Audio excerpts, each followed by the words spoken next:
we call it the Recalling New Rituals, presented by a composer, author, and musician David Toop, and the performance and visual artist Ania Psenitsnikova. Correct? And yeah, so please welcome our guests.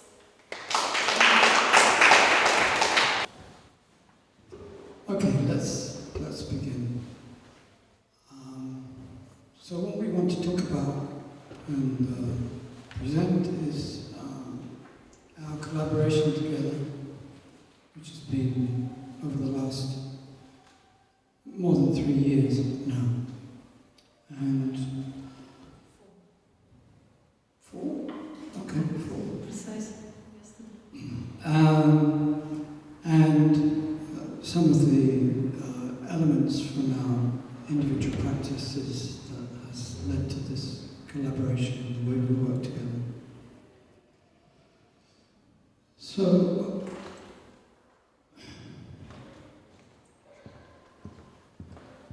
we work in different environments, from what we call Inactions, which we'll talk about, and performances. So this is a photograph of one of our performances in Glasgow. And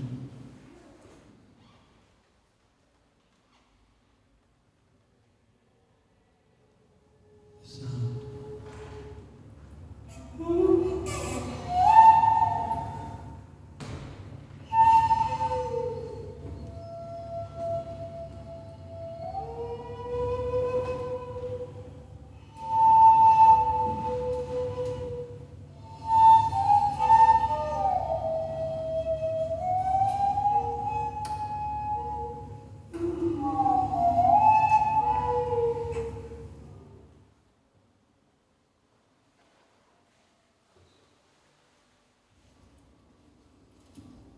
So it's a question of what you begin with. And a second question, which is extremely important, how to develop and sustain it. And the thing I'm going to talk about first is something I never really took seriously for many, many years. And then I realized that it's actually a central part of my practice, and it's come to be extremely important in terms of what we do together. At the beginning of the 1970s, I started making flutes, very, very simple flutes. And I suppose it's a question of why I decided to do that. I was a guitarist, I'd been playing in bands, I was a flute player, playing in improvisation and collaborative work with sound poets, dancers and artists. But I came to the point where I wanted to really simplify everything. And I came to the point of wanting to simplify it down to one note. If I could go to one sound, then it was a beginning point for me. And so I started making these bamboo flutes, and some of them actually had one pitch, and it was a question of what I could do with that pitch. It was like going back to the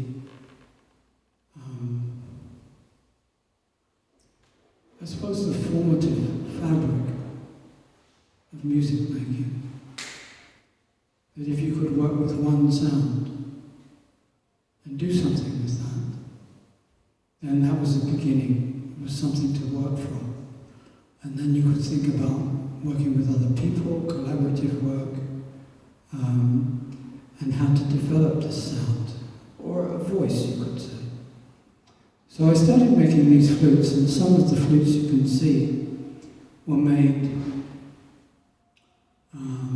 at around that time, 1971, 72, 73. So the second one up, the third one up, the fourth one up, they're more than 50 years old, and I still use them in performance. And then some of the other ones, like not the top one, but the next one down, are much more recent. So there's a continuity, I would say, to this practice of making flutes, which is somehow to do with craft,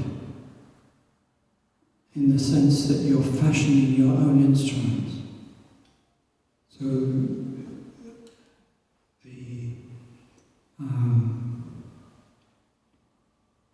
So this process of making, of working a sound, developing a sound, is very much embodied in the self.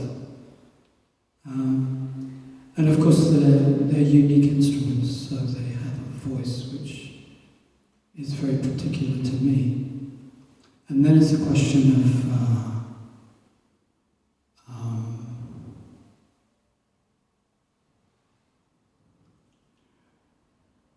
yes, of finding a common language, I suppose, in which these simple instruments can work with other people. And that's very much the case. In a sense, I've gone back to this way of working since Ania and I have been working together, for reasons which we'll talk about in a moment. But the other thing to say is that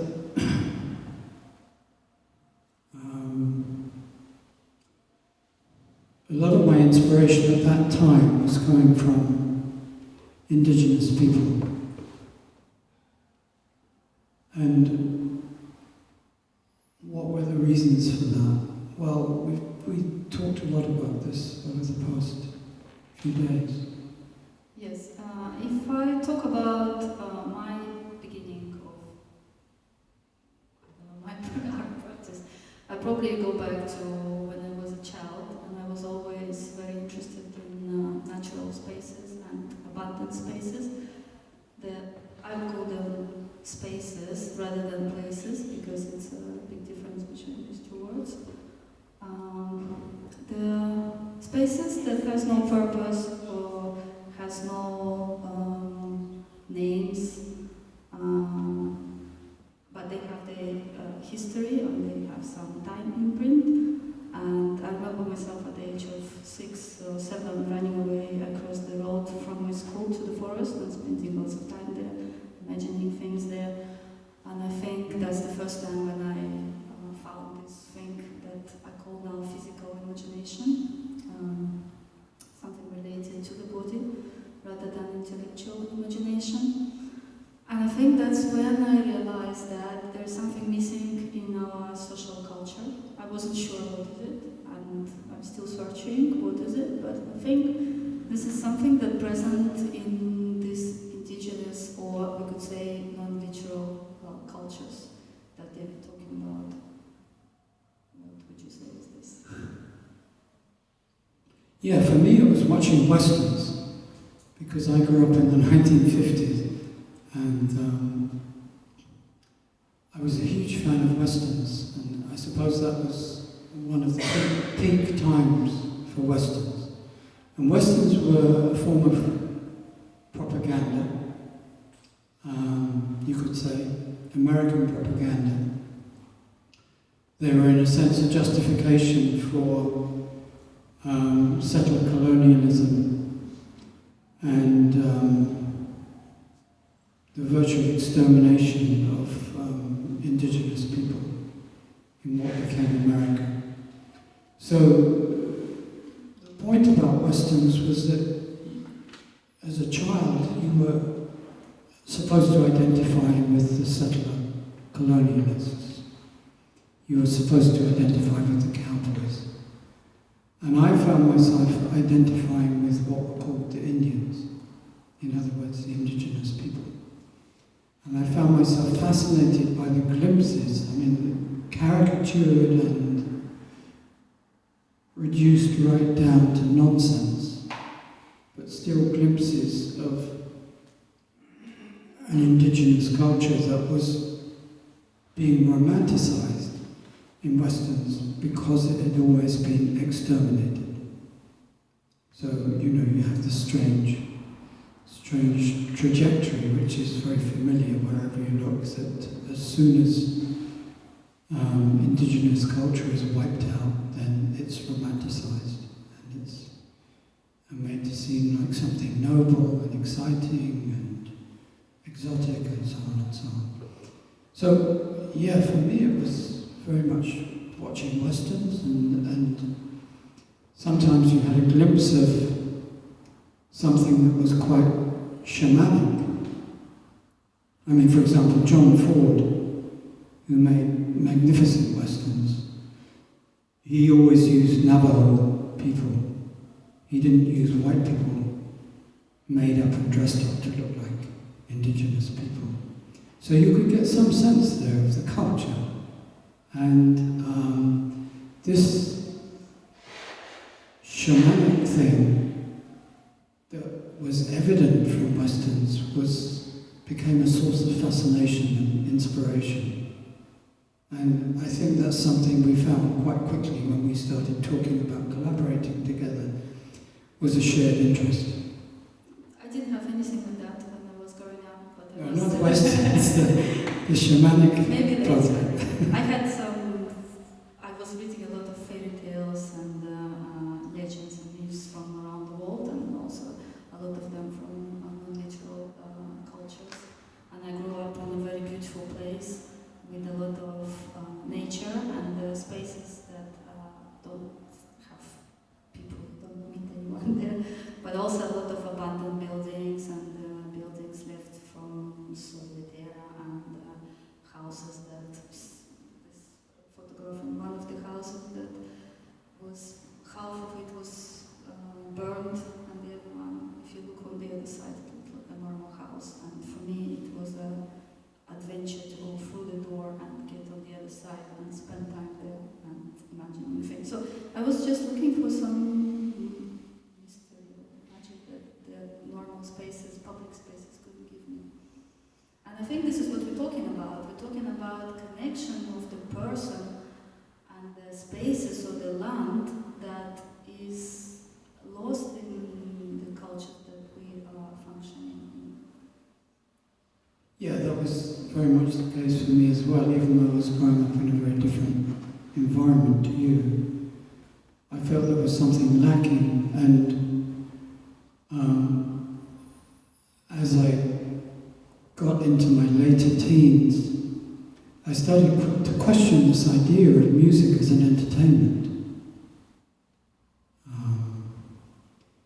To me, that felt like a very different aim to what I wanted to do. I wasn't interested in entertaining.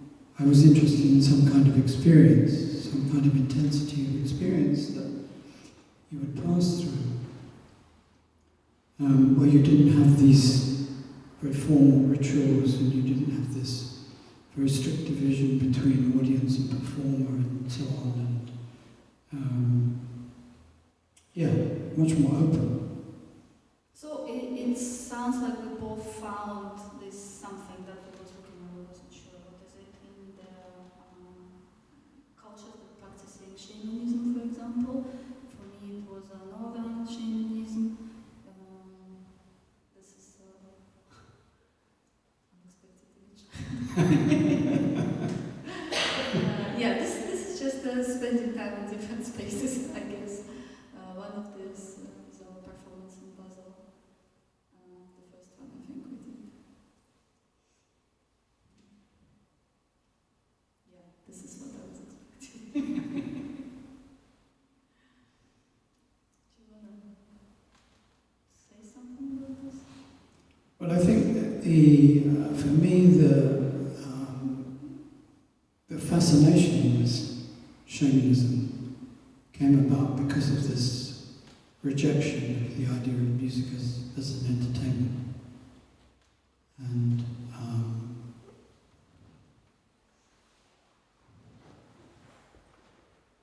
what would you say about the nature of shamanism that is applicable to what we do?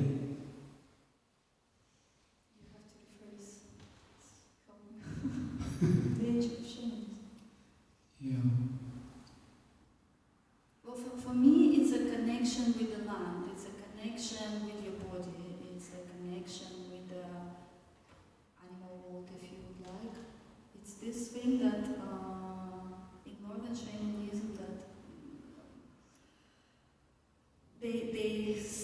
they say about the person have many souls living inside. And you have an animal soul, you have a soul that you're personal, you have spirits that lives inside of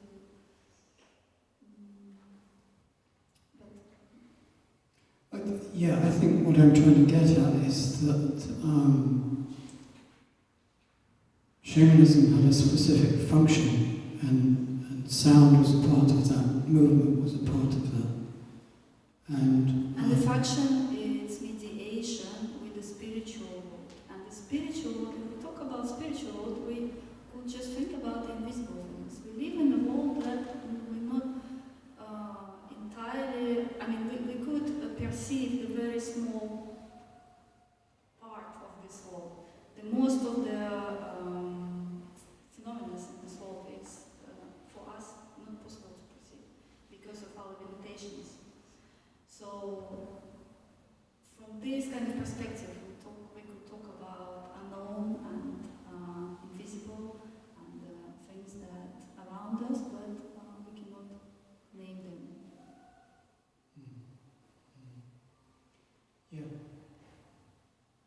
Yeah, I think as a musician, I felt that there were certain forces that were unlocked. And for me, I needed some kind of reference point, I suppose, to identify those forces and relate them to historical antecedents, relate them to things that existed in other cultures but had disappeared in the culture I was growing up in. I think shamanism is about deeper connection with everything, in a different level. Yeah. It was. But the reason why we're talking about it here is because this is the cultures where we found something that was missing. Yeah, exactly. Yeah.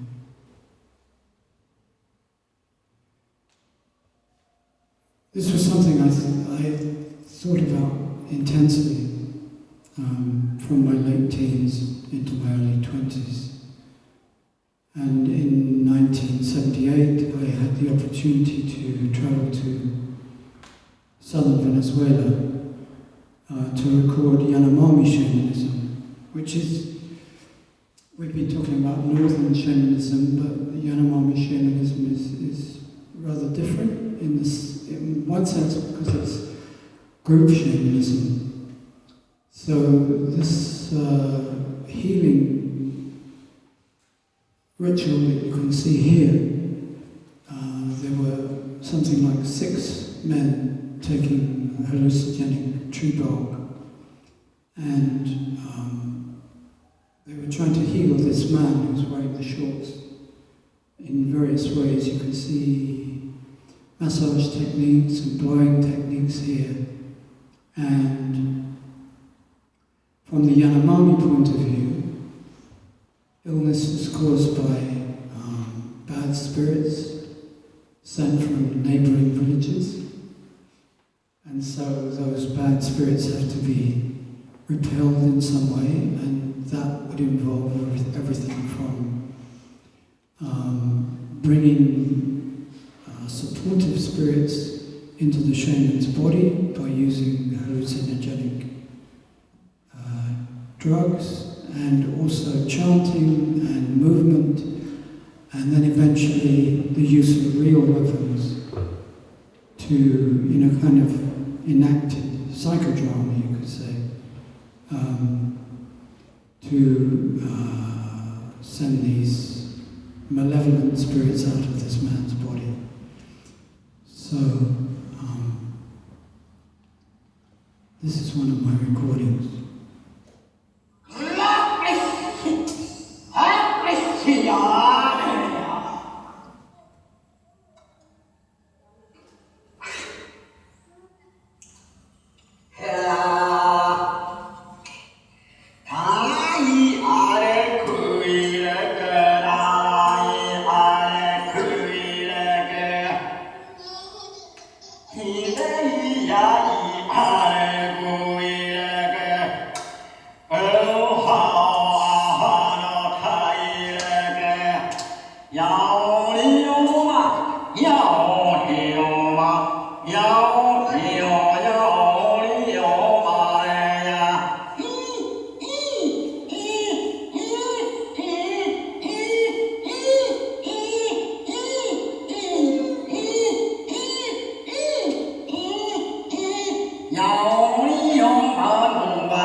So that's a good example of improvisation, isn't it? Yeah, it's a good example of improvisation, but it's also a good example of what you were talking about and the importance of these animal spirits.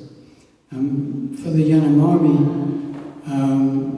the animals around them are extremely important, and part of the initiation ceremony for a young Yanomami who wants to become a shaman is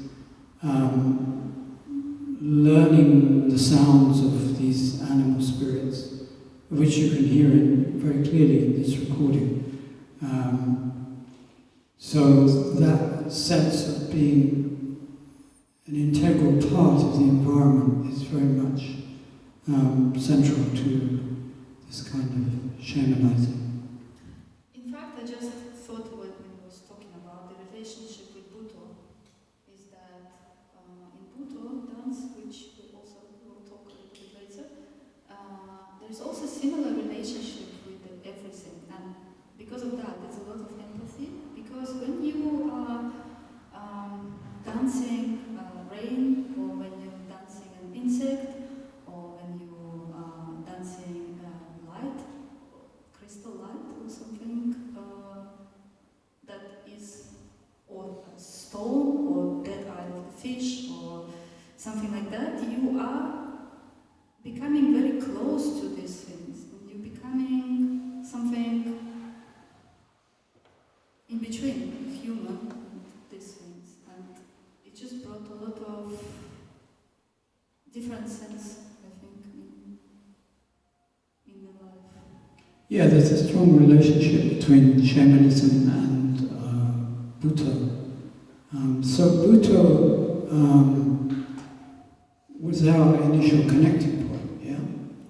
In the sense that I gave a performance and Ania said, are you interested in collaborating? I'm a Buto dancer, which was not strictly everything. No, not quite. I wouldn't say like that at the moment, but at the time, the Buto was my main interest. And Buto is the connected with it works with an intentional movement, it works with the body awareness and body transformation, impulses coming from the space, impulses coming from inside of your body, physical imagination, and also it works with the presence from this gradation that goes from absence to presence, showing through the physical body.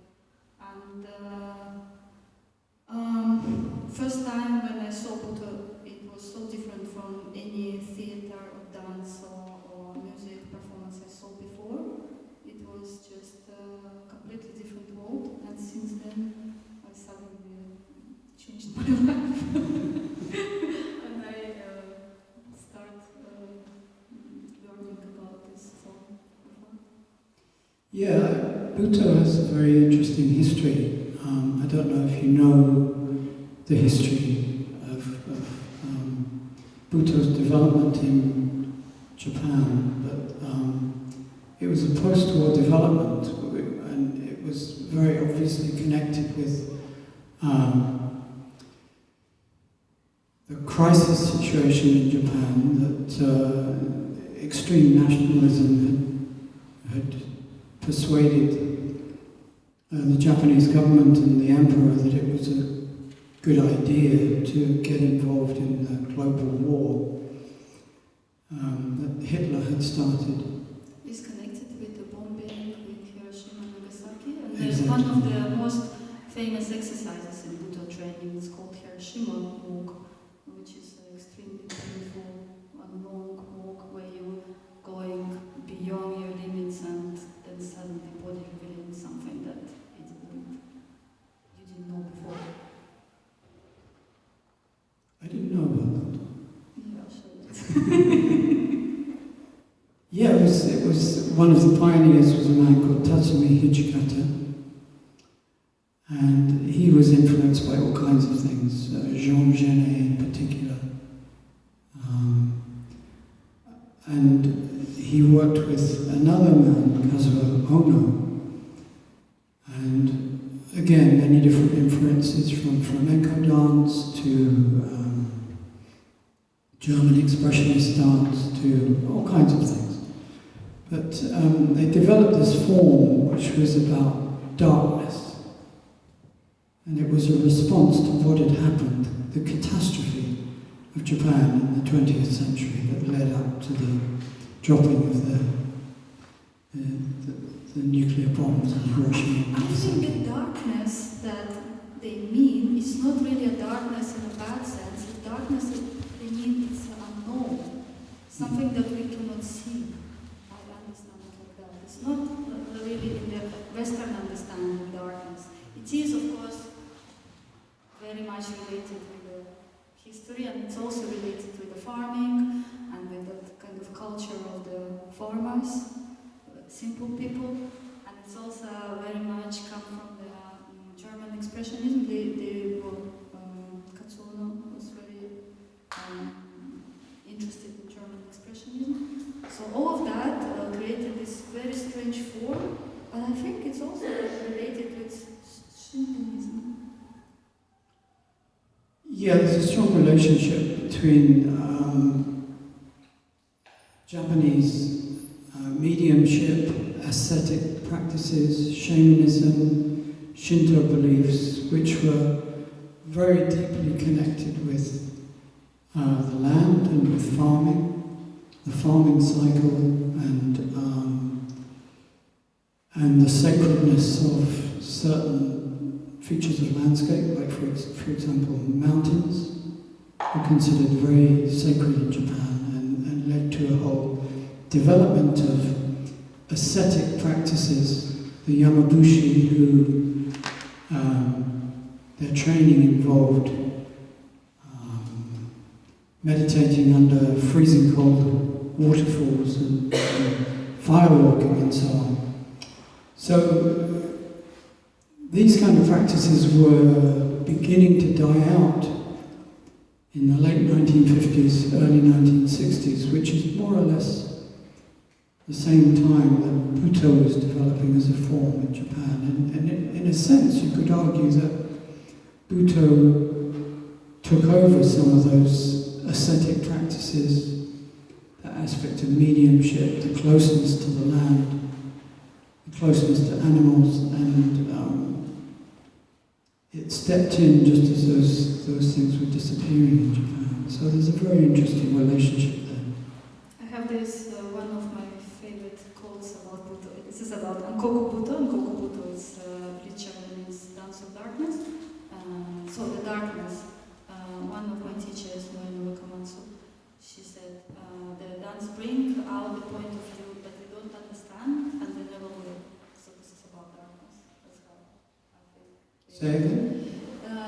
Buddha brings the point of view that we don't understand and we never will. Never will, yeah. So darkness in a way of unknown and maybe something that never possible to know, to learn about. Yeah. But we could experience it. Yeah. I mean, to me, that idea has a strong relationship to improvisation. And Buddha is always improvisation. yeah, exactly. There is no choreographed plan. Do you want to say anything about this image? This image is from performance and tastings that I can't remember which year it is, sometime 2000. I did as a part of the performance by Yuminoseki. It's called Beyond the Circle, and it's a classic Buddha performance. She's a Buddha dancer. She not choreographed. She directed this piece. It's not choreographed. It was a improvisation outdoors, and then we moved indoors and continued in the gallery. we were meeting for rehearsals, but we never planned what we will be doing. Each session was a complete improvisation.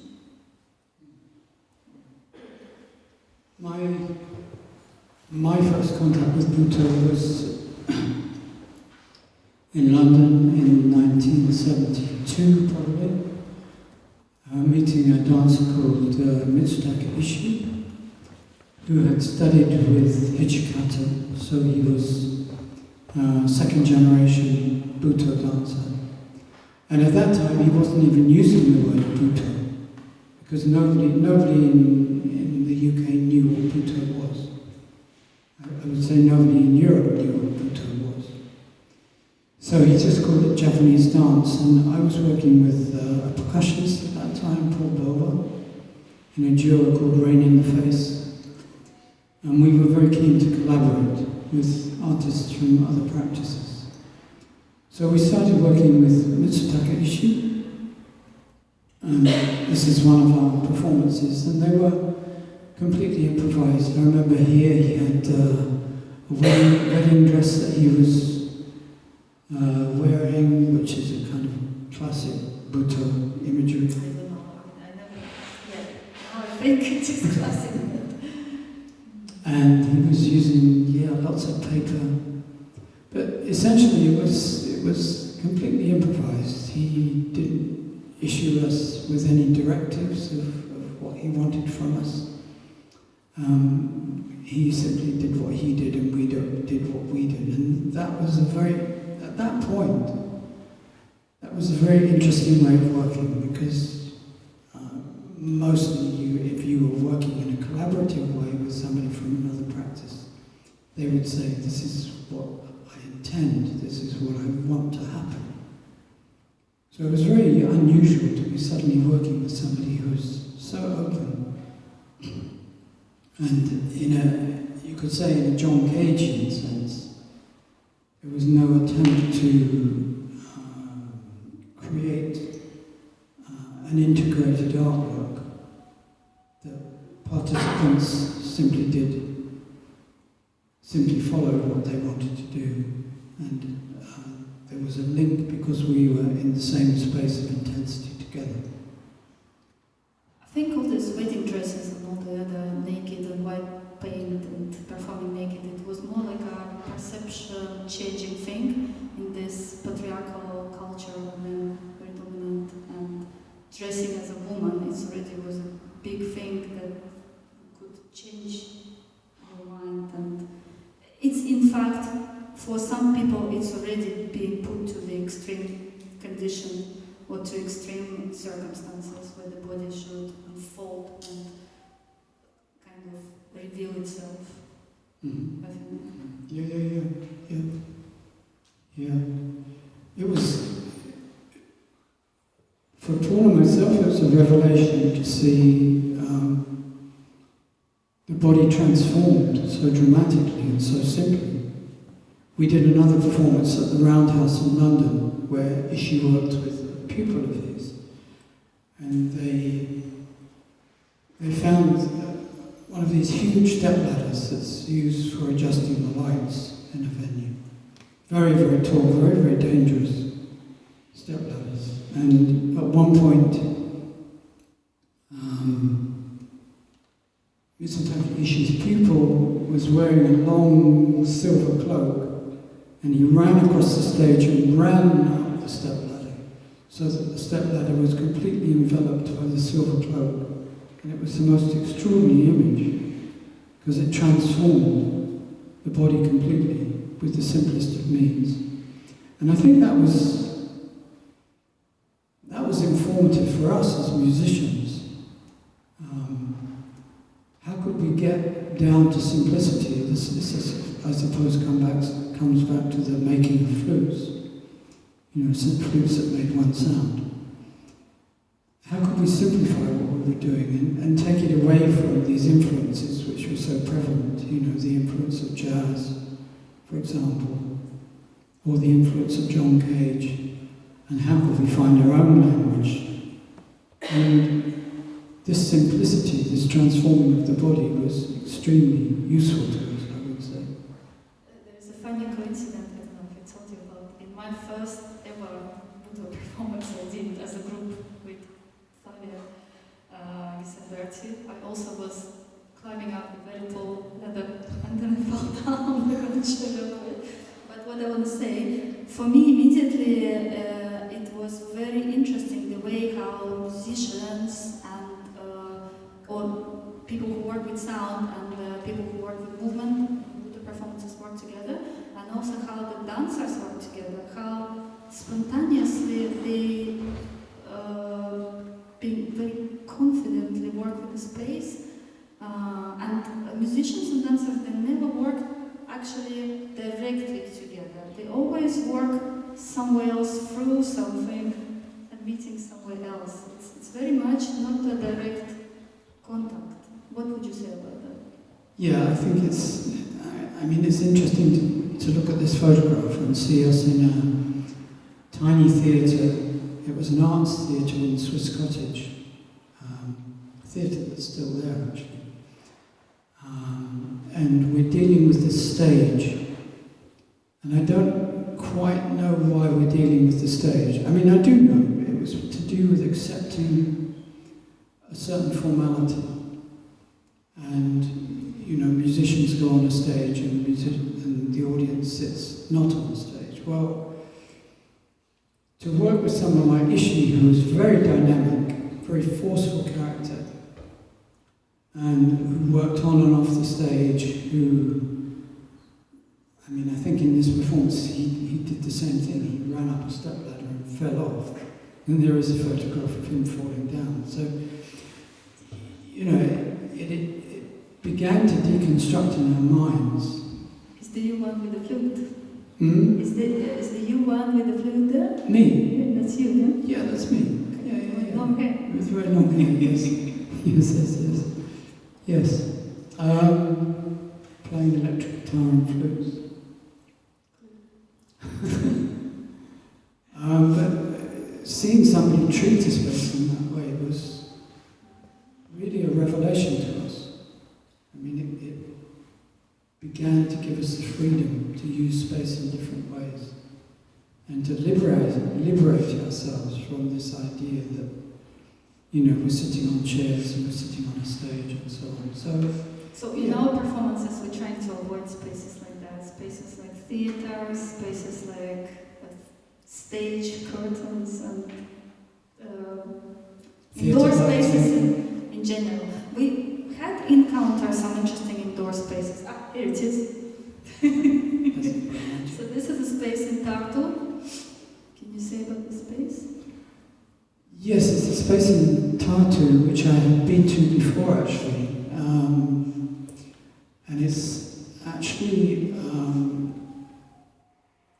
the centre for the Estonian Writers' Union, I think that's correct. And there's a whole library bookshelf, and Ania is emerging from out of the books like a strange creature. So I think, yeah, you're right, this is a good example of us working in a space trying to work in a space in a different way. And immediately we came to the space and we thought this is an interesting space, and I'm not sure why, it almost was intuition. So then we started asking about something about the space. I think we asked him some questions, so he said himself. So it did look like a little library room, but at the same time it looks like you could move this shelf and there's some other bolt behind it. Yes. And this is a photograph from performing in Glasgow, and again, it was a boring space, but there was an interesting ladder, so... Interesting ladder, interesting shadows. Oh yeah, interesting shadows. So, it's a question of dealing with these spaces which are very, very difficult to transform and finding a way in which we can enter this space. And well, sometimes we have to bring something to the space. If the space is not... If the space is a place, if we just say a little bit about places and spaces, so for me the place it's something that has meaning or has a purpose or has a name, like a library for example, and which is a space, it's some kind of domain where all possibilities could emerge, all events and transformations and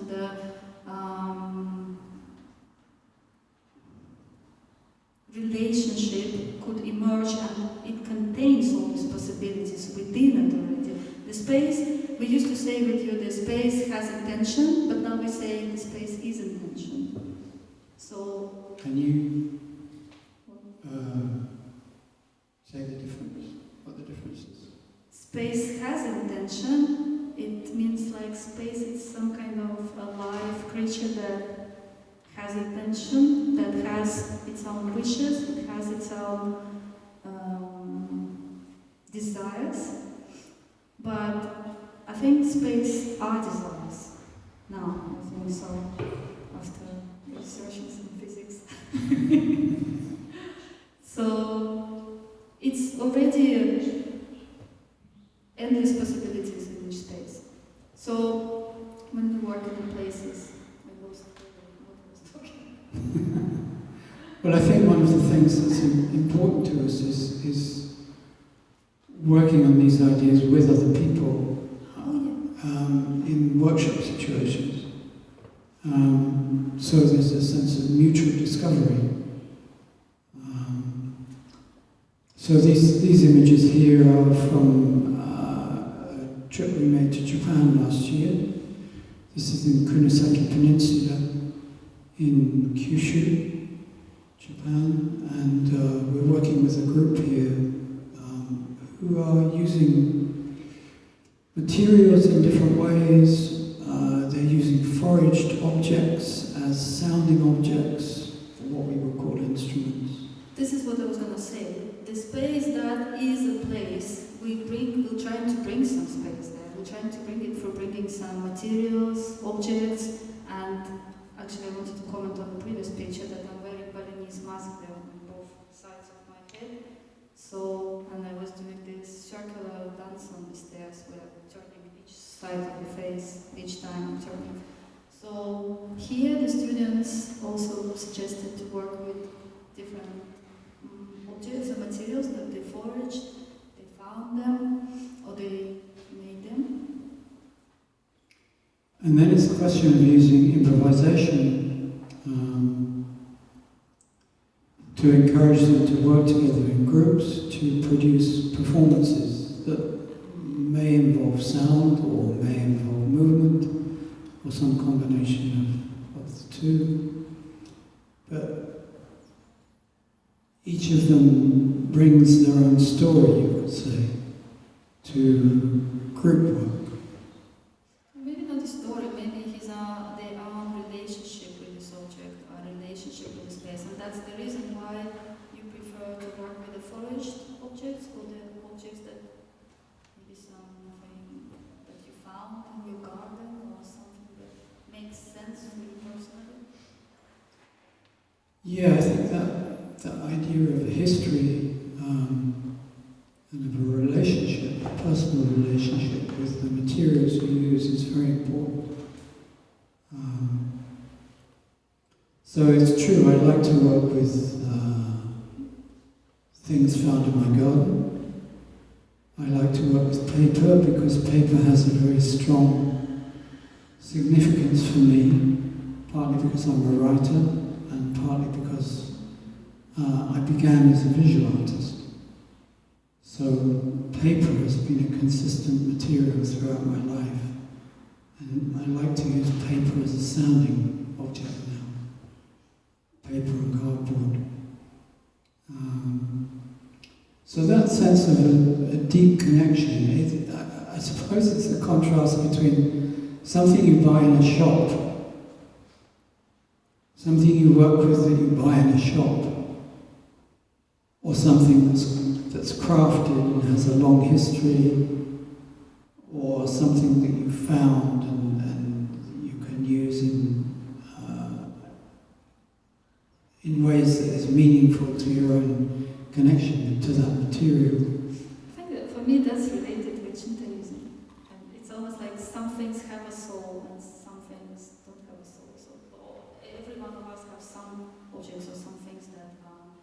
meaningful and very important for them, and some things just come and go. Yeah, it's strange to me to think about using instruments which are over 50 years old. Instruments that I made or found that are over 50 years old. Because that long history, that long personal history, means that there is a sense of life in those objects. They're so familiar to me, and presumably I'm so familiar to them, that they have what you might call a soul.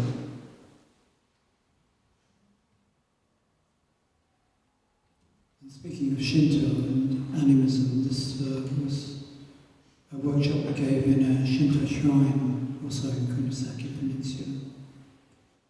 Speaking about silence and stillness, this image also a good illustration. Do you want to say something about this exercise that you were working on with them? I can't remember what exactly this one was. I'm not sure. A rolling exercise? It's a rolling exercise. It's a Buto exercise that we started. The Buto exercises, I don't really like to call it exercises. Sorry. Practice. We could call practice also a very good word. I need to find a word for it. So you always start with the first becoming, well, we could say that becoming nothing. So first you have to just lose yourself, and then you should find this impulse in the space. So it's not, as I said, it's a physical imagination, it's not intellectual imagination. So if we work with some image, for example, image of the water, or if this image is more difficult, for example, it could be muddy water, as opposed to the clean, crispy water. So how do you dance muddy water as opposed to the crispy water? You have to become this water, and to become this water you have to lose who you are. So that's what they're doing, they're losing themselves at the moment before they find this movement in the space, find this impulse inside of the body and inside of the space, and they're not going to do anything, they're not acting according with this image, they just use their physical imagination they're trying to find this moment in the space. That's how I would say it. Yeah. I mean, obviously this kind of workshop is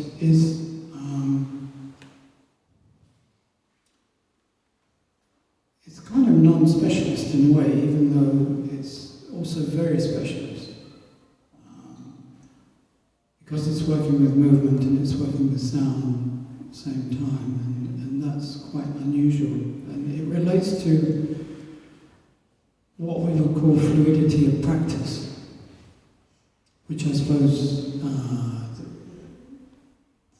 common word used to describe it is interdisciplinary.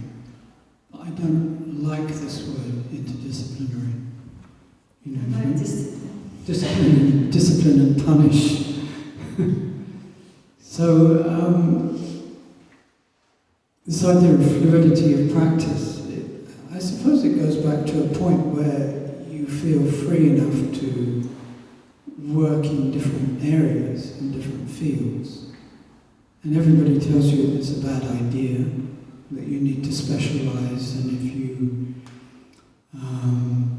if you do too many things, then you won't master any of them, and all of these very familiar arguments. But I think for both of us, we grew up with the desire to work in many different fields. I never knew what I wanted to do. I wanted to do everything, and I could never choose. How could I choose to do, I don't know, painting, drawing, and don't do dance, and photography, or aerial work? It was impossible. So I ended up doing everything and combining it. And in these photographs, it's a good example of my fluidity of practice, because it's, I don't know what it's photographs, it's in artworks now, because First it was a performance, an aerial performance, then become a still image, and then it's become a painting.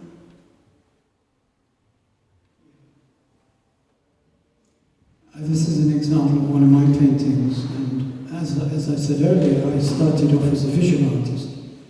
So I made the transition from visual artist, musician, writer, and all of these things for a time conflicting with each other. I had no idea how to bring together writing and making music for many years. The side of me that was a visual artist gradually faded away, and it became a thing where I had to consciously try to integrate my writing with my musical practice. And then I also decided that I had this desire to be a visual artist. And I had to somehow come to terms with that. So it was finding a way and finding a connection, I think. I mean, for me, these paintings I do are to some degree gestural. And they relate very strongly to the way you create a sound, the physicality of creating a sound, and the way a sound is created in space and in time. So this working with watercolors here, which is a single action, is very strongly connected with improvisation, where you don't have the chance to undo what you just did. It simply exists, and you come to terms with it, you live with it, and you work with it. So the idea of mistakes, for example, is a very interesting part of improvisation. So yes, for me it's very important to have come to this point where actually I work in any way I want, and our collaboration is the same.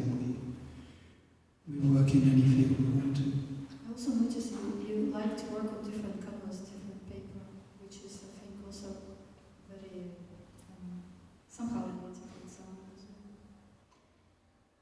For me, that relates to improvisation, and one of the things, I mean, for example, if you're touring as an improvising musician, I mean, if you're touring as any kind of musician, but as an improvising musician, I think you find extreme diversity of venues, of spaces, of settings, acoustics, very much so acoustics, and you have to adapt to each new setting. So that becomes your substrate, in a way, that becomes the surface on which you work, and it's very similar with painting. You can work on many different types of surfaces and create very different results. So there's a strong connection there with, yeah, you're right. So this drawing, I think, made on stone paper. This is made on stone paper, yeah. It looks very different, like if it would be made on different paper. Similar, like we was talking yesterday, flutes sound outside. Yes. So you can see that work in this image, and this quite complex development of an idea. Maybe you want to talk about this? It's a collaborative work. It's the beginning of it was a performance or something that we call inaction, which is not quite a performance. It's more of a new ritual for us. And still images been taken by David and me been drawing on this photograph, and that's how we got this image. Yeah, so it's, I mean, maybe we should talk about the next one, which is also interesting, this process of how a work comes about and the ambiguity, I suppose, of how we arrive at a finished work. There is an argument about documentation that not an argument, but the discussion about We've documentation. argued about it sometimes. Yes, definitely we've argued about it. So this image is related to another inaction, but it's not a documentation. In fact, this was a premeditation of the performance of the inaction that we take in on the next day.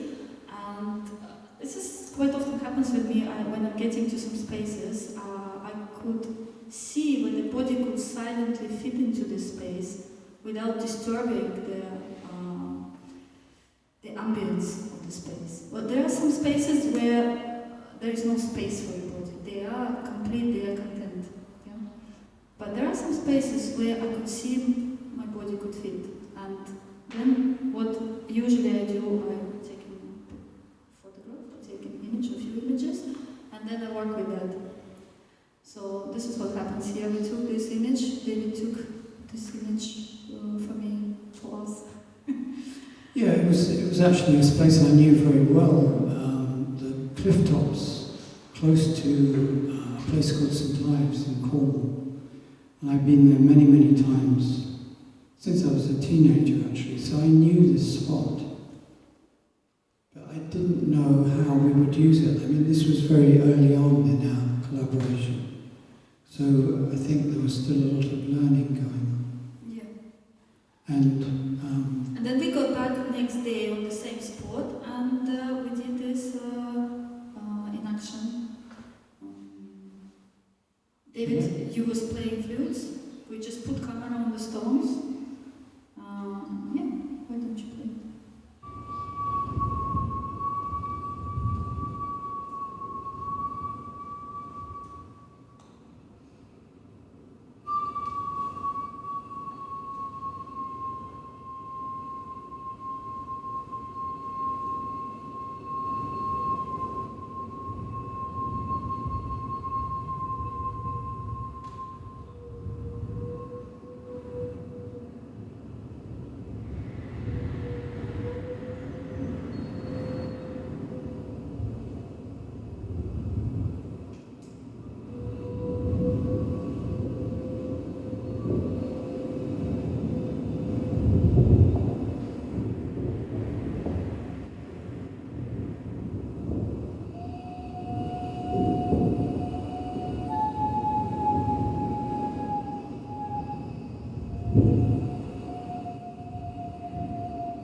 yeah, this is a series of what we call Inactions. This was in Australia, on the Gold Coast near Brisbane, and a quite secluded spot on the sea. So the body silently fitting into the landscape, and then it's trying to find this movement impulses from the space and go with them, rather than intentionally moving like happening in dance or theater.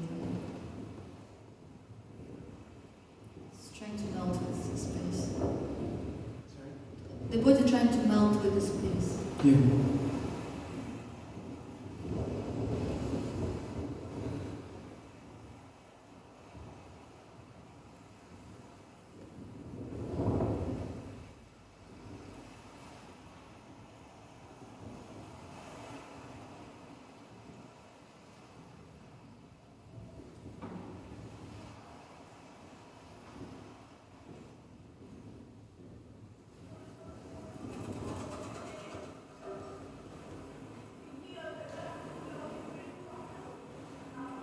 It's a different space, urban space, Venice.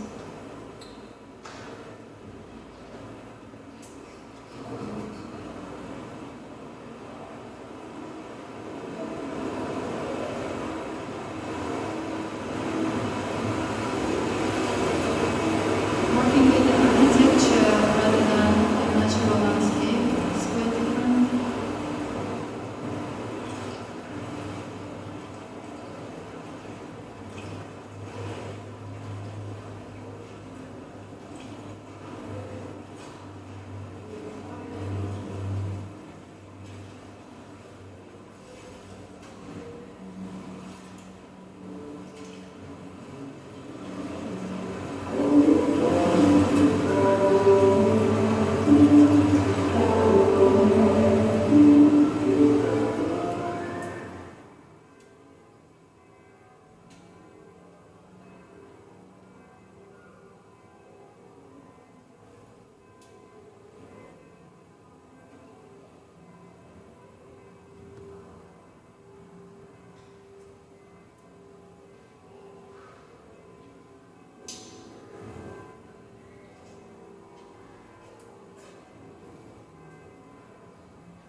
And this one is in Norway.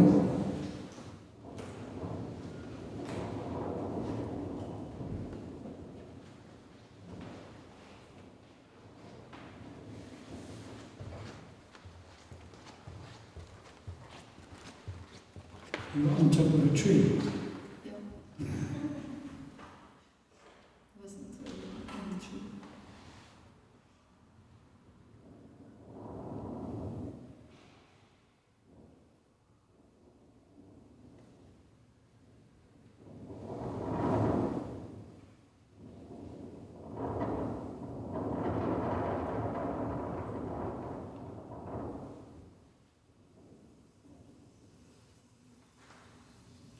And this one in Japan.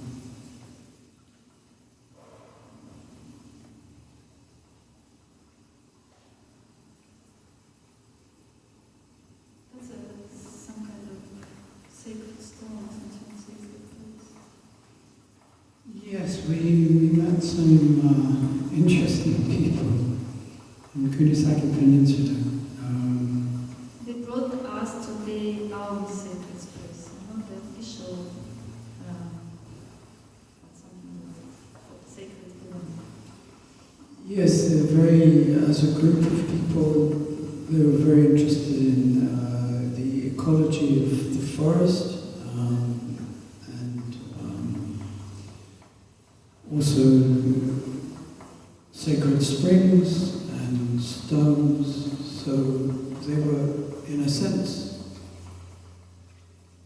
revisiting these ideas of animism and a vitalized landscape that had more or less disappeared in through the industrialization process in Japan post-war. This sound that you could hear is David playing with stones. Yeah, just finding what's there in the environment, working with that rather than taking objects into an environment.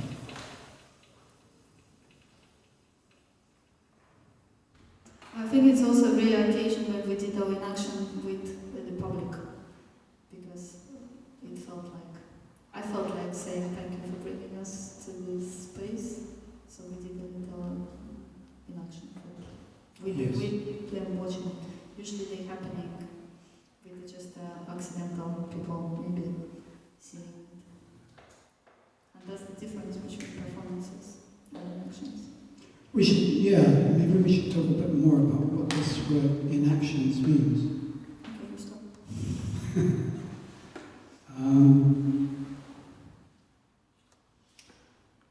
Why do we initially call them inactions? Because they're not performances. They're not performances, right? Because they're not actions.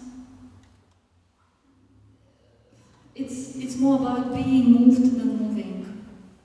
Being played by playing, I think. Yeah.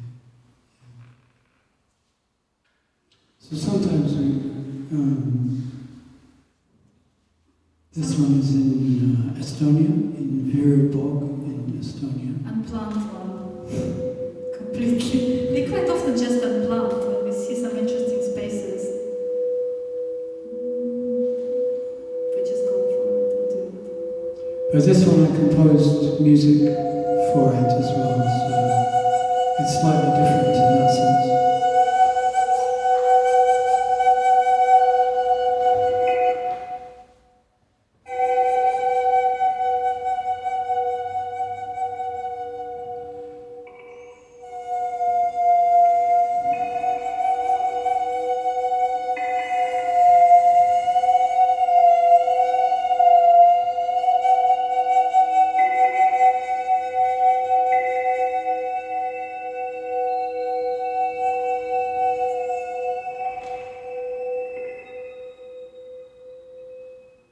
So I think this one in particular is very much about stillness and silence, which is very characteristic of the way we work. I've become interested in working in a way that you might call unsupported. So a sound can exist in its own right, without support from any other source. And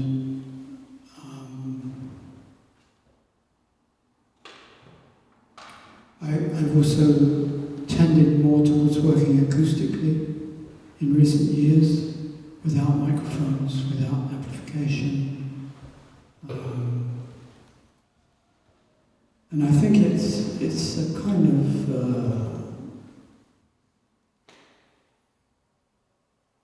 extreme minimalism and rawness, I guess, that I like very much. And there's a strong correspondence, I think, between the way your relationship to movement and my relationship to sound. Maybe I should leave the sound very quietly here.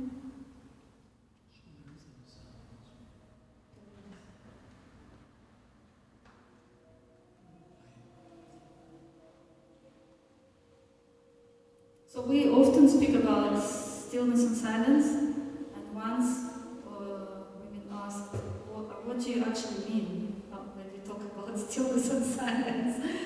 And of course it's idealization when we speak about stillness and silence. It's similar, like in science,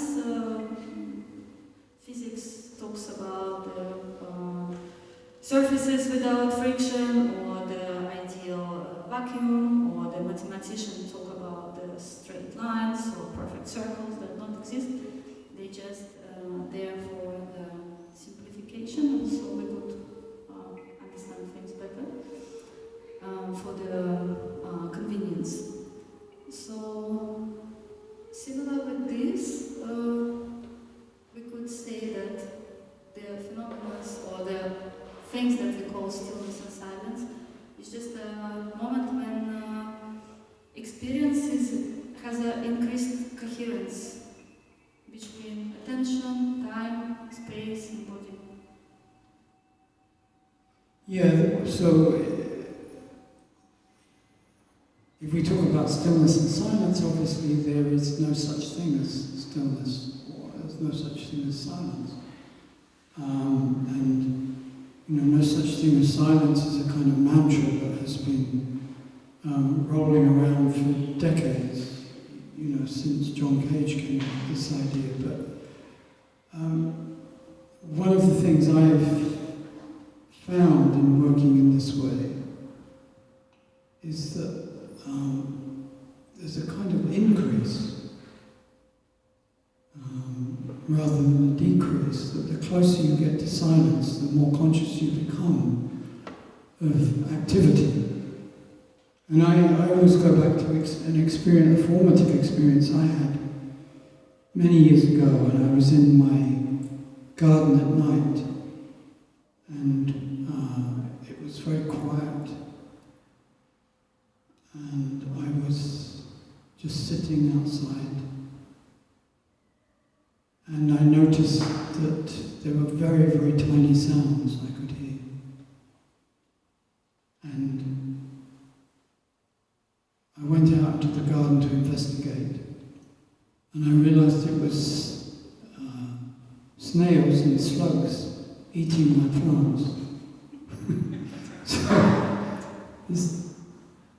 the most minimal possible imaginable sound was becoming quite loud, and through that I realized, yes, the more silence you have, the more conscious you are of activity, and the more tiny sounds grow in volume to fill up the void. So I think it's the same in what we do, the minimalistic movement, minimalistic sound actually becomes louder, and you come to understand the dynamics of it, you come to understand the detail of it, you come to understand. I would talk about stillness and silence like extreme conditions. Physics like very much extreme conditions, so do we as well. And there's a reason for that. There's a good metaphor, superfluids. When physics cool helium fluid very close to the absolute zero temperature, what happens is the properties of the matter become completely unexpected. Instead of slowing down, it's appropriate new properties, and it starts climbing the walls of the container, escaping through the impossibly small spaces, and it's a very good metaphor with what happens, I think, what could happen with the body and consciousness on the approaching the limit, approaching some extreme conditions. Mm-hmm. Yeah. So instead of reduction, we have transformation. Instead of reduction, we have transformation, yes. Yeah.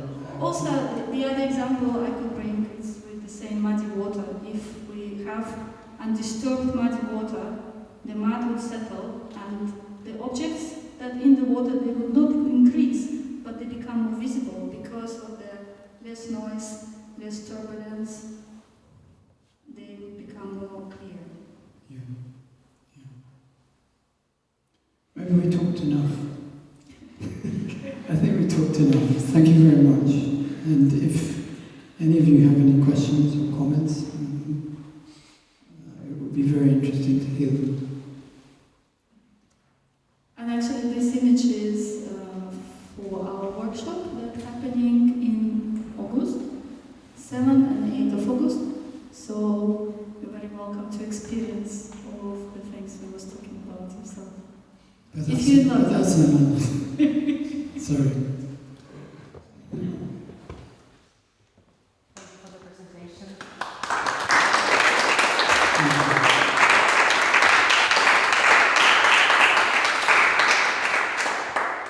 Questions?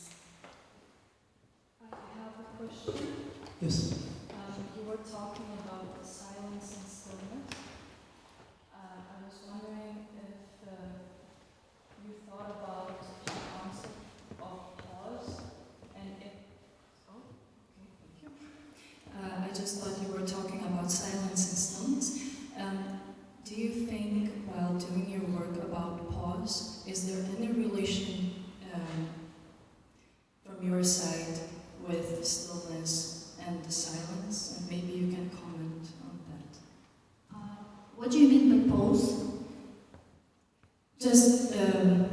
this when there's something happening, then we have a pause and something happening. Some frozen state. Yes, some kind of frozen state. And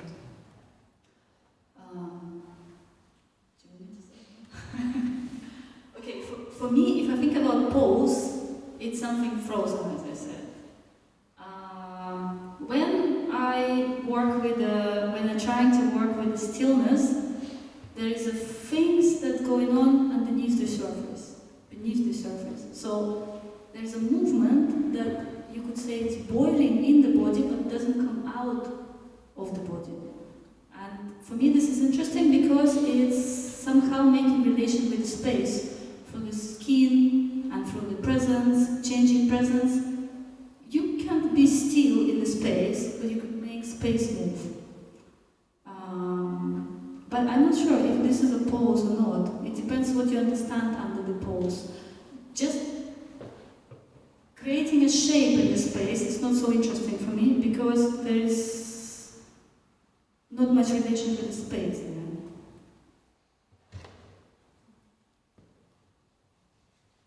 Yeah, I had an experience in the 1970s. I was involved with a group called Artist Placement Group, and the idea of this group was to place artists in very unfamiliar situations like industry or government departments and so on. And I did a placement in the London Zoo, and I was spending a lot of time observing animals in the zoo. And I remember very clearly spending a lot of time watching an iguana, this very big lizard in the reptile house. And it seemed so completely still, almost dead, like a statue. And then suddenly it would move, but you wouldn't see the movement. Suddenly it was in a new position. And it felt to me like a pause.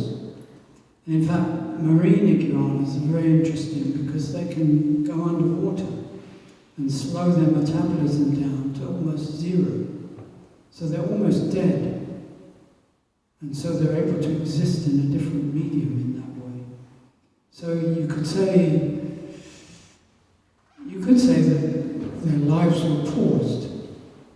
And I wrote a piece about this, a text piece called Lizard Music, in which everybody repeats the same thing until a moment when somebody changes, and then everybody has to change at the same time, but there's no conductor, there's no score. You just have to listen and wait for things to change, and then you do something again that's repeated. So I was really fascinated by this idea of pausing. But I think now, I don't think pausing is really part of what I do. I think allowing a sound to work in the space is enough. And feeling the nature and the character of that sound. And that's why for me it's so interesting to work in this collaboration, because I get the same sense from movement. I mean, I studied Qigong for 12 years with the same teacher. We often talked about this idea that there's no stillness in Qigong. You're never static. Even if you're static you seem to be static for a long time, you're always moving to the next point. You're in a phase of movement. It's just that sometimes the movement is very, very slow. It's like this idea about objects, that they're just very slow. So what looks like an object that is completely static and unchanging is just something that's moving very, very, very, very, very, very slowly. What about the sound sculptures that you do some examples of sound sculptures? Because pose is a sculpture in a way, but sculpture could also have some movement. It could be still, it could have movement. Yeah. I mean, there's an event that I did for many years with Ria Nakajima, and we called them sculptures. we called the event sculpture, sorry. So each event within the sculpture was a sculpture. It didn't matter what it was. It could be dance, video, somebody reading, somebody playing music, or whatever. It didn't matter to us. But each one was a sculpture. So it was a way of thinking about this idea of time and how we apply it in different ways. And I suppose pause is, you could say, a sculpture, like something built from wood or metal or plastic or whatever, is a pause in perception. And it has a strong relationship to activities which work on a different temporal scale. You know, they're faster in some way. So they seem to be more dynamic, but you put them together and if you reconceptualize them in that way as sculpture, then it changes everything. Sculptures and pose, I think they could be dynamic and they could be static, depending again with their relationship with the space and also the intention and almost desire. A pose could have a desire to move some direction, you could feel this desire. Or the pose could be just a resting position. Talking about your lizard, I think the reason why it could stay still for many, many hours and then suddenly move really fast is because it never was a resting position. She was always ready to move, but she had capacity to stay like that for many, many hours.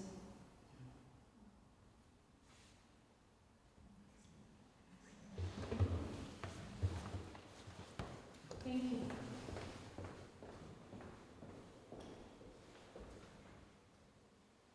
Thank you for sharing.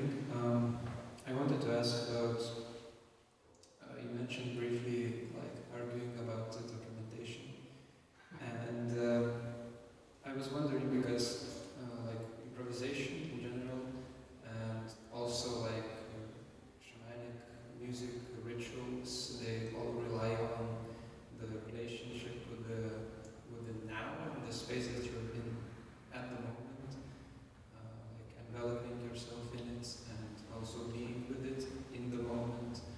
And it feels like it's a little bit sketchy to record something in that scenario, because it feels like it steals the moment a little bit and ruins the concentration of the energy. And so I also was wondering, maybe there are different types of recording or documenting. Maybe it's not. Maybe there is a type of recording that is not documenting something. So, since you're really in this field, I just wanted to hear some thoughts about this. Thank you, great question.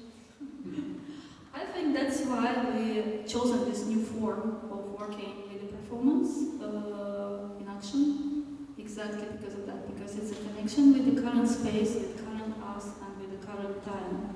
But then, what we do with this work after, what happens with it after, the fluidity of practice that we're talking about, it's trying to explore different methods, how we could bring it further, what we could make of that. Do we want to make sculpture of that, or do we want to make an image of that, or do we want to just bring memories with us of that space, and use these memories coming to some more simple space like a theater or place with no character, to bring them with us and to make the things happen, or tell other people about it. I think it's about sharing experience. Yeah, I think to some degree that's right. It is a kind of sharing of experience, and an experience that is in some way non-transportable. So for us it was, in the 3 months that we were talking about the possibility to collaborate together, we were always talking about these remarkable places that, you wouldn't want to bring an audience to them, and you can't take them elsewhere. So, for example, the Viru bog in Estonia is an extraordinary place. And there aren't many places like it, so you have to go there to enter that space and work in this way. And so the question of what you take away, why you take away, I mean, this is a long debate, isn't it, in contemporary arts. If we go back to land art, for example, in the 1960s and 70s, you know, where artists were going to increasingly remote places and building sometimes monumental structures, or working with the land in some way so that it was completely non-transportable and so remote that very few people would ever get there. I mean, this whole discourse about documentation rose about this. The question is, why do we need to transport this experience? I mean, I think in actions they are self-sufficient. We could just, we don't have to work with them further. But why do we want to share? Why do we want to express it? Maybe because we are artists. I don't know. What do you think?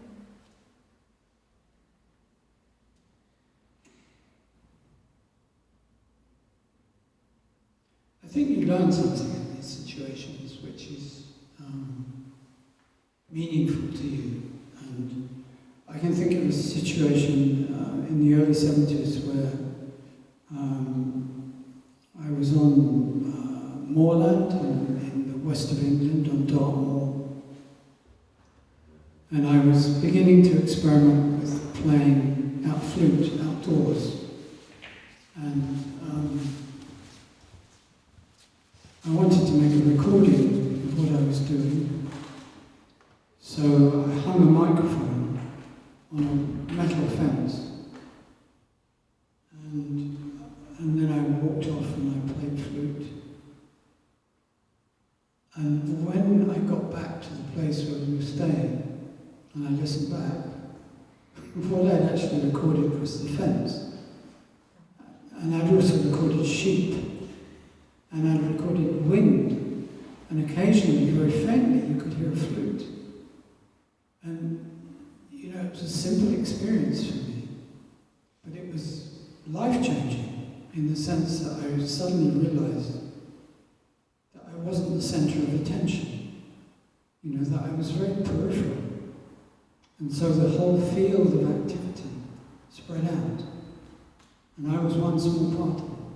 I wasn't the central point, you know, I was no longer a performer in the traditional sense. And so that I have documentation, there is a photograph, and there is a very low quality cassette recording of that event. And over the years I've talked about that as being one of the formative experiences of my life. So, it was so important to me in the development of who I am and what I do and did, then in some way I want to share that.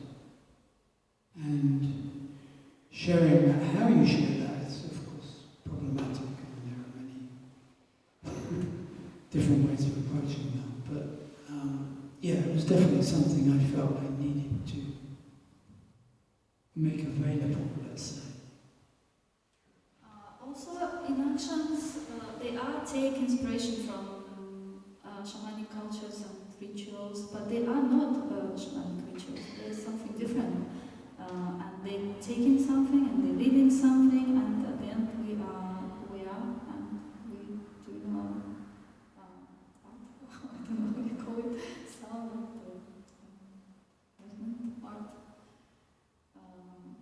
and that's why. That's answering your question, hopefully. Thank you. Question answered. Thanks. Thank you for sharing. That's a key word, I think, in what we do, sharing. And going back to the shamanic aspect that you discussed a little bit earlier, like, I'm always perplexed when we insert that word into a practice. That, like, I think it's umbrella term that we can throw in on many, many different things. And I'm always perplexed because, look, the shamanic practices that we can discuss, especially in other cultures, are very utilitarian, and there is a common understanding of what's happening. Whereas where we say we bring something shamanic into our work, I think it's very unclear. And from my perspective, that's quite problematic. I mean, the lack of definition of it, but at the same time, the constant use of the word. And just to extend this with a little comment, when you said we don't have that in our Western modernized culture, well, Elvis, Jim Morrison were shamans, essentially, weren't they? Even in the quote-unquote commercialized music kind of thing. But they did offer this therapeutic breakthrough, I'm in another world kind of thing, in a Doors concert or when Elvis was doing his hips and all that stuff. So what are your thoughts? Can you expand a little bit on this idea of shamanism and how we use it? Well, first of all, we never said that we bring shamanic things into our work. We said we're taking inspiration and we're learning from them. So that's different. Yeah, I agree with you. It's a difficult question. And I mean, there is a whole book, or maybe there's a couple of books about this idea that rock and roll stars and all those that followed they had some shamanic qualities or characteristics, and I would to some extent agree with that. But I think there are other things going on. I mean, an enactment of a kind of ecstasy, for example, which was taboo in the 1950s, was deeply shocking and profoundly affecting, and ultimately caused a huge shift in the culture, which was highly influential globally. Yes, but is it shamanic? Is it to do with healing? Maybe it isn't. And I mean, this ambiguity that you're talking about, I actually quite like that, because that's our condition. That's who we are, really. I mean, there are no easy answers, and of course, people do make easy answers out of this situation. You know, you can go and learn to be a shaman, and you can get a certificate at the end of it, if you pay for the course. But that to me is something different. That to me is kind of having easy answers, and I don't see any easy answers anywhere, really. Not at this stage of history, or not at this stage of my personal life, or what we're doing together. Everything has to be kind of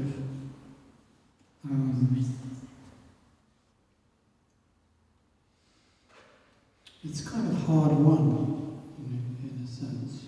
So, I mean, it's a tendency now in contemporary art to explain what everything means and what its significance is and why it exists and so on. And I resist that.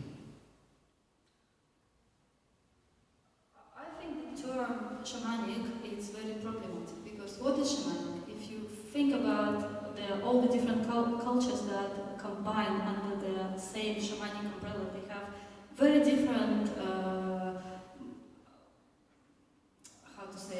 they have different lifestyle, they have different rituals, they have different things going on. Somebody combined them under this word, and maybe we better say non-literal cultures. Non-literal, the cultures that don't have writing. Maybe that would be more correct. And I think shamanism as a phenomena, it's actually many different things. If you take different northern cultures, they all will be very different and very different from the American cultures. So I think we're just using this word because it's more understandable to people, and because people know it and they could relate it with some certain things. But for me, it's very unclear what is the adjective shamanic means.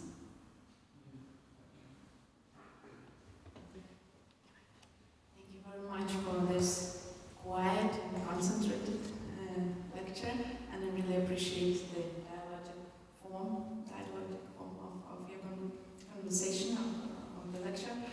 I really like the concept of inaction you use instead of performance. And I would have maybe an existential question. How would you define what are these inactions dedicated for? And at which stage does the need for the audience appear, if it appears at all? Thank you. So the first question, would you remind me, what are the inactions dedicated for? What they Dedicated. What are they for? For me, they dedicated. That's a difficult word for me. What do you say?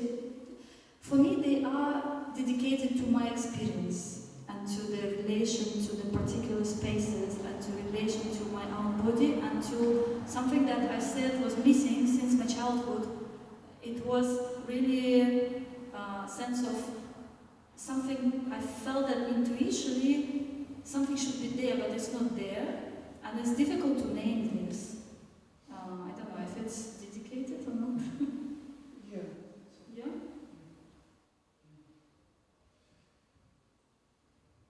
I don't know, I've become very anti-music in my old age. I'm quite against music. And it's a kind of controversial position, particularly when music is everywhere these days. But it's partly because it is everywhere, maybe. But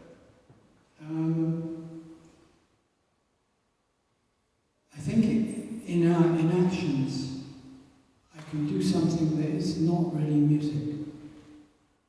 It's just simply introducing a sound into a space. And what interests us, as we've said in this presentation, is entering a space, how to enter a space, how to enter a space quietly, how to enter a space and then leave without leaving a trace. And also the question whether we should enter the space. With Whether we this space should, want yeah. to be entered, is that the right space or not? Yeah. So, sound is really an ideal medium for this. You know, so you could say that the inactions are dedicated to this idea of entering a space with something that disappears and leaves no trace at all. And that's very, very interesting. And then it comes on to the second part of your question. You know, when does the audience come into it? Well, as we've talked about other subjects, there comes a point where you want to share these experiences and you think that they have some meaning to you and possibly some value to other people who may want to share them, or may have similar feelings which are not articulated, or they haven't found a form maybe, or they have found a form and there's a connection there that it would be valuable to make and strengthening, to nurture, you know, so... Yeah, but I'm sorry, but at which point? Because you don't want them to enter that space as well, together with you, right? Yeah. So when we actually work doing our inactions, yes, there is an accidental, people could see it because we're not doing them for public, but then I think there is a point when we want to process this experience and when we want to work with that. And I think maybe that's the reason why the recordings come out and the paintings and drawings and the photographs come out, and performances as well. And as I said, this experience could be brought to a different space, or it could be, the public could be brought to this space.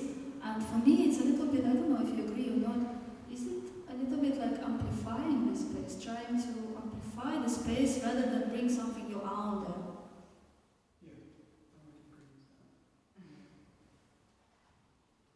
I mean, it's not easy to find the ideal space where there is an audience, you know, because most spaces that are set up for an audience are very much Maybe the audience doesn't want to be an audience. So it's also violating the audience. yeah. The audience should come willingly if they want. Yeah, so I've forgotten what I was going to say. When we want to the audience there. I think when the audience will come and see our performance. But it's already, unless this is an improvisation on the spot, like for example the performance we'll be doing tomorrow, it will be improvisation on the place. We visited once, we never did anything there, we just stand there, we listened to it, we looked at it, and then we left.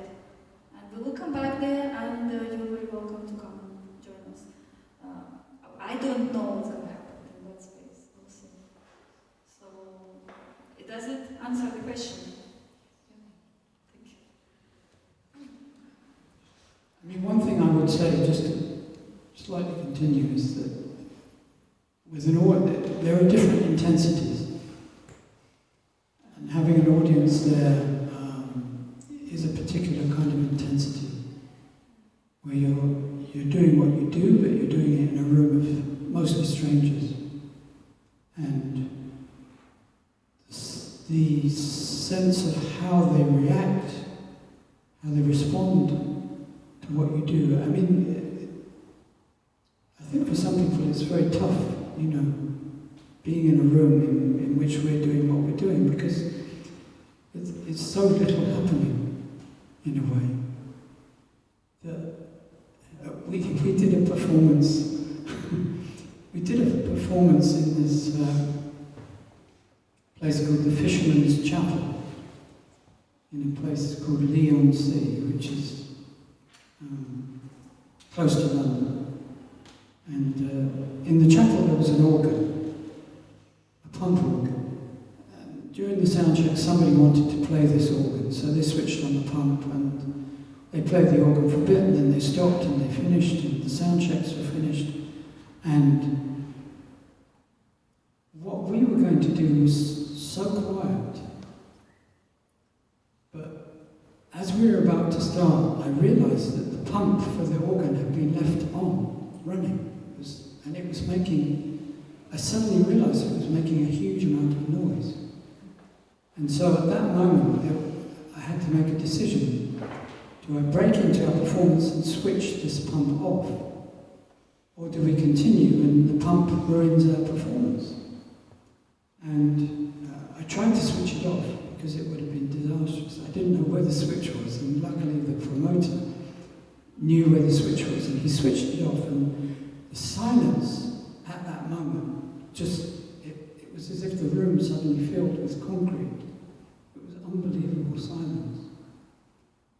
And somebody said afterwards that that was the most silent thing they had ever heard, our performance. So there's a kind of value in that. You know, that you're sharing, in some ways, the discomfort, but also this heightened intensity. It's very rare for us to experience, in fact. So, you know, that's the point where the audience comes in, and that's the point where the audience has a real meaningful place in this ritual.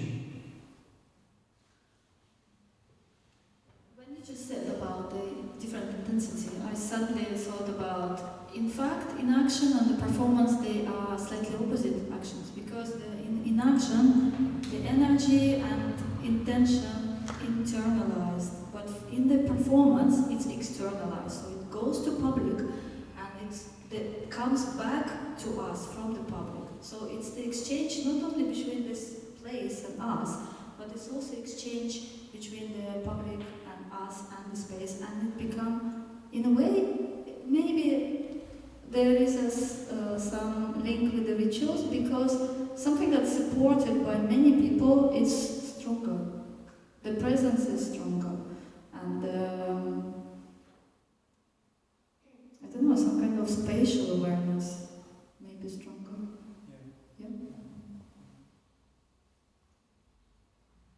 Okay, we should stop there. I think maybe. Do we have time? One question? Yeah, sure. I promise last one. It's really very short and very simple. We are very happy to receive you, David, here after maybe 20 years. 20 years, yes. Yeah, it was 2009, I think. You presented lectures, and I think you have a loyal readership here in Vilnius and group of fans still. And a question to both of you. How do you search for places and landscapes to present your inactions or set up your inactions? And what's so specific about those places and landscapes? Is it acoustic or physical properties or some inspirational potential or what? Thank you. I think it's a bit random sometimes. I think it's intuition, absolutely. Yes. It's the same why we go to the forest and we suddenly stop at this tree, because we feel like this is something interesting there, this is something We'd like to see, or we'd like to stop there and just feel it.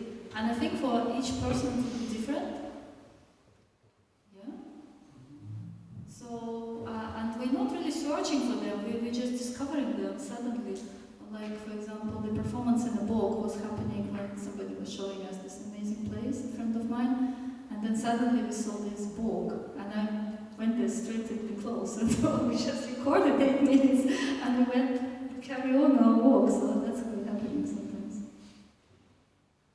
Yeah, I think there was a deliberate, when we started, I remember when we were talking about how we could work together and what we could do, and I said, well, I know this cave in Cornwall, it's a sea cave, you know, so it's, when the tide comes in, it's completely covered. And when it goes out, the cave has a really disturbing feeling. It's very wet inside, and it has a very strong atmosphere. And I said, I know this cave, and maybe that's a good place to do something.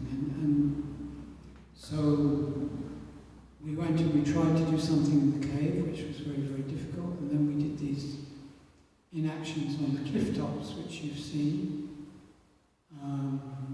in the same area, really. But after that, it was a question of travelling to various places, going to Australia to perform, and then finding a place to do something.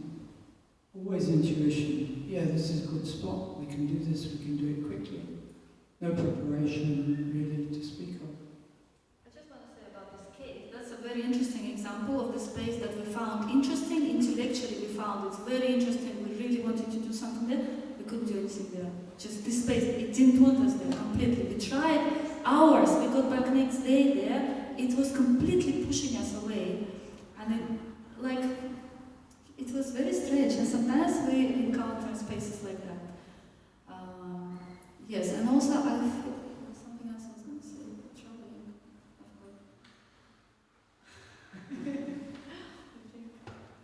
Yeah, let's go.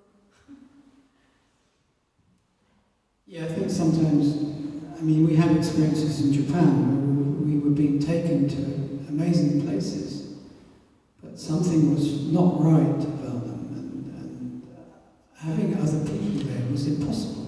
There was no space for us there. There was no space for person there. They was already content these spaces. So this, as I said, sometimes there are space for the body to silently fit and coexist with the space. But sometimes you just can't make it happen because it's not absolute. Just going back to this first visit to Vilnius, I remember it very clearly because I was doing a workshop, right, for 4 days or something, and I wasn't completely clear in my mind what I would do. And way to the first morning, first workshop, I bought a can of Coke, which is something I don't drink any fizzy drinks, I never buy them. And I took it and I said, what can we do with this? You know, as an object for sound. And their response was amazing. You know, everybody came up with something different and incredible. And we developed a whole week out of this confrontation with this hated object. So, yeah, it was a great experience, but just remembering that now. Okay, thank you so much. Thank you very much.